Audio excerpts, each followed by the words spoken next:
Hello! Welcome to the Midlife Makeover Show. She just reminded me to announce that. Thank you.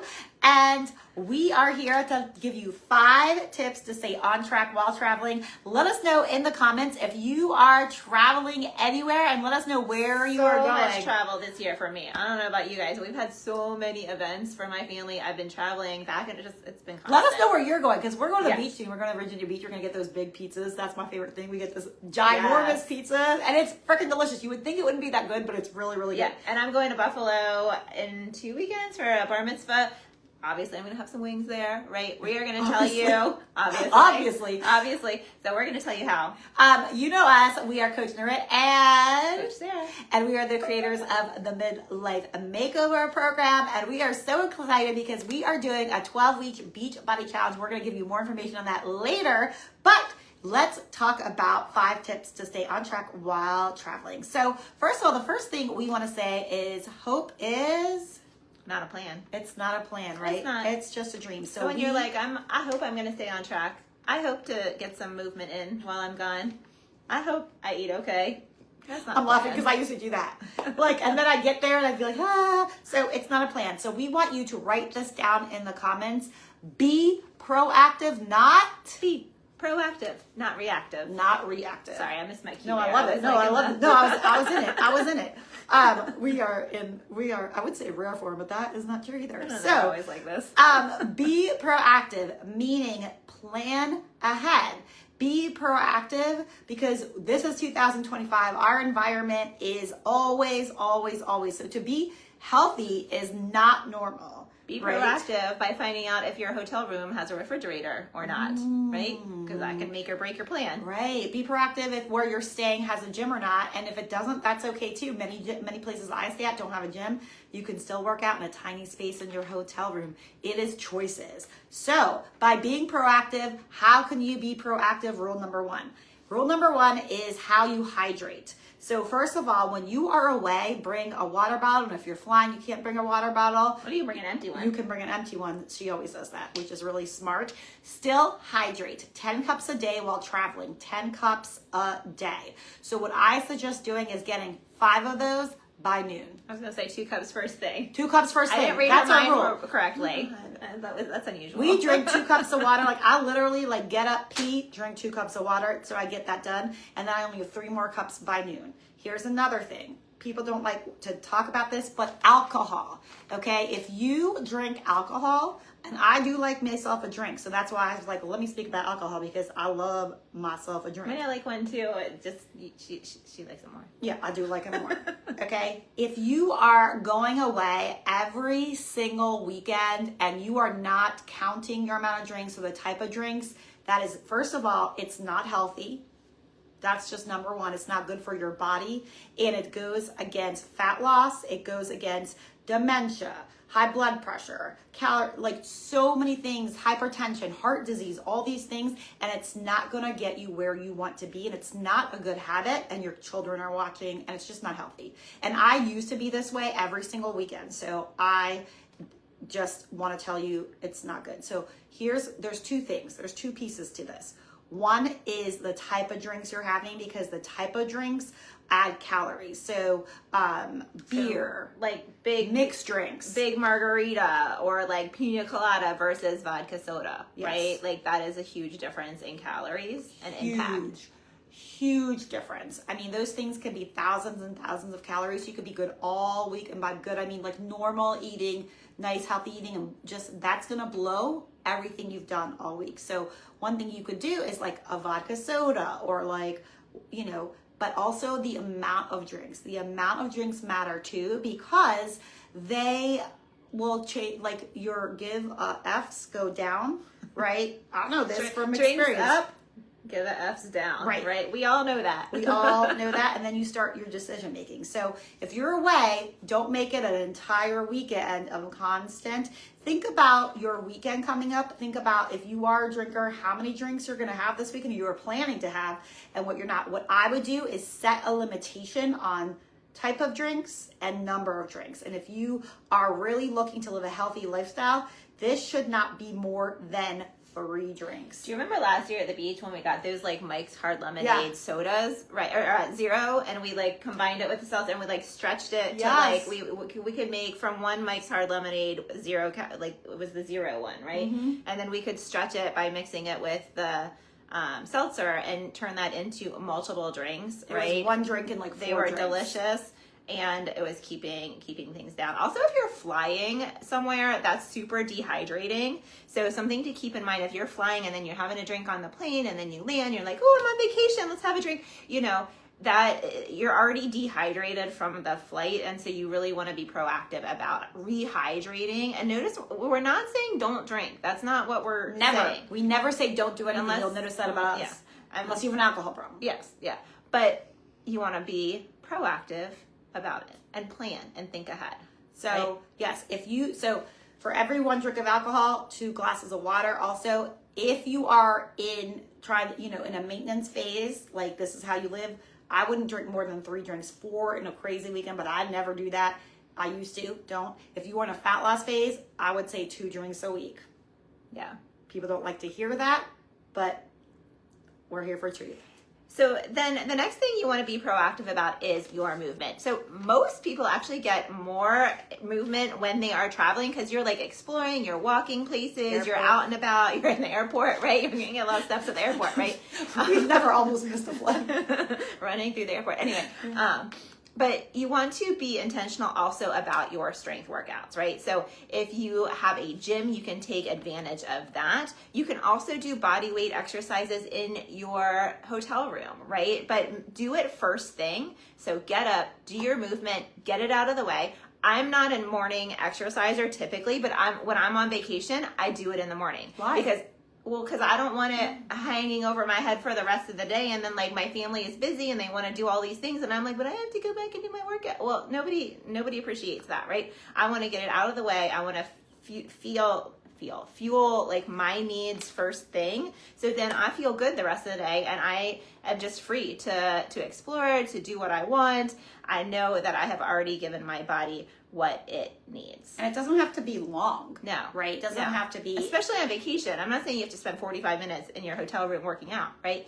But you can spend 20, do some squats, right? Do some... Oh, you want me to do the next one too? Okay. That's your line. Okay. She likes it when I say this. So the next thing you want to be intentional about is obviously your food, what you are putting into your mouth, right? When you are on vacation, we want you to enjoy the flavors of where you are, right? I remember I went to Costa Rica a couple years ago, and my goal, I was like, I want to eat 1 new thing a day, right? I want to experience what they have there.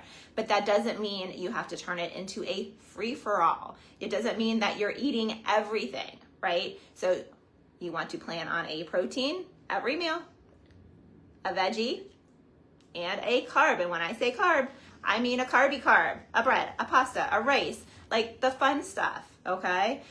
So if you focus on every meal getting those 3 things in, you're going to be very... Where'd you go? I stepped on it. Oh, okay. You're going to be very successful, okay? So protein, veggie, carb, every meal, or a fruit instead of a veggie, depending on the meal. That's going to really help you, and it's going to help you stay on track, and it's going to feel, you're going to feel fueled, you're going to feel satisfied, and you get to experience like the new proteins that they might have there. If you're traveling internationally, or, the produce they have locally, you're going to enjoy that. The other thing you want to think about with nutrition is, can you prepare some of your meals on your own, right? So if you're staying in an Airbnb, for example, or a hotel with like a kitchenette, you can do breakfast yourself, right? You can have in your fridge, you can go to the store. There's stores everywhere, right? Even if you're traveling internationally, there are stores you can go to. You can buy things for your hotel rooms. You can get yogurts. You can get hard-boiled eggs. You can get berries. You can have things on hand that are, good for you and your goals. And you can commit to making breakfast most days in your hotel rooms. Or maybe your hotel has a nice continental breakfast and you're going to do lunches in your room every day. It's going to save you this, and it's going to save you this. 100%. So number 4 is limit the amount of times you go out to eat as much as possible, right? And this also depends on the kind of trip you're having, right? But usually if you're in the States, there are refrigerators, and I know this because my son is a type 1, so we need to put insulin in a refrigerator. So I know that you can legally ask for a refrigerator in your room, and that means that you can either for like meals or snacks keep something in your room, and you can do swaps, little protein. I say the 2 P's, the protein and the produce, which is so important. Yes, very good. Yeah. So easy things. I'm not talking about things you have to make. Don't complicate it. Yeah. We do everything so simply, and it's just so much easier. So when I look at, getting a shrimp, deli turkey, right? Anything like that, yogurt, Greek yogurt, check the protein, right? Side note, don't get things you don't like, cottage cheese. So if you don't like those things, don't get them. Any fruit, any vegetable you like, make it simple. You don't have to cook vegetables, right? You can eat them raw, right? As snacks, I get like light breads because I like that and it makes me happy and it's a carb. And if I don't have a carb in a meal, I'm going to be hungry 2 seconds later. So I break that up into my day.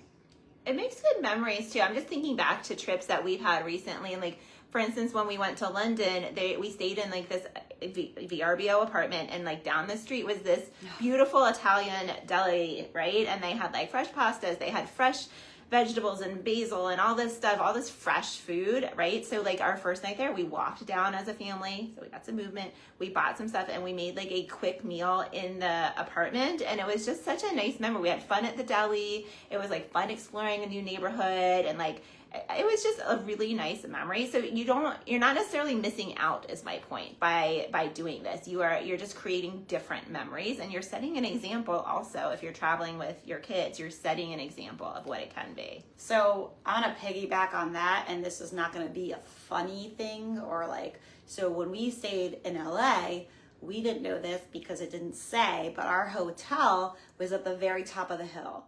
And the only way you could get around was going down the hill and back up the hill. And I thought to myself, like, thank God that we could do that, because it was very, very steep, like this steep and this back.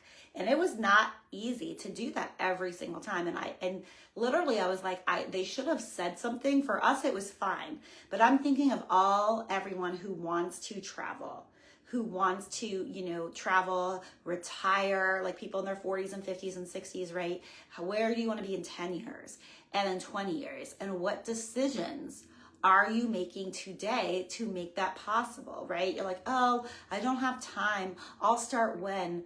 Well, when is that? When are you going to start? Because the habits that you're building now are going to make your future possible, your quality of life. 100%. Not just your quantity. You want to go on these vacations. You want to invest in those vacations. Well, your health, that will show you. That's just the truth. I hate to bring it. I've talked to so many people who are like, I really want to do all this stuff, but my body, I'm literally scared.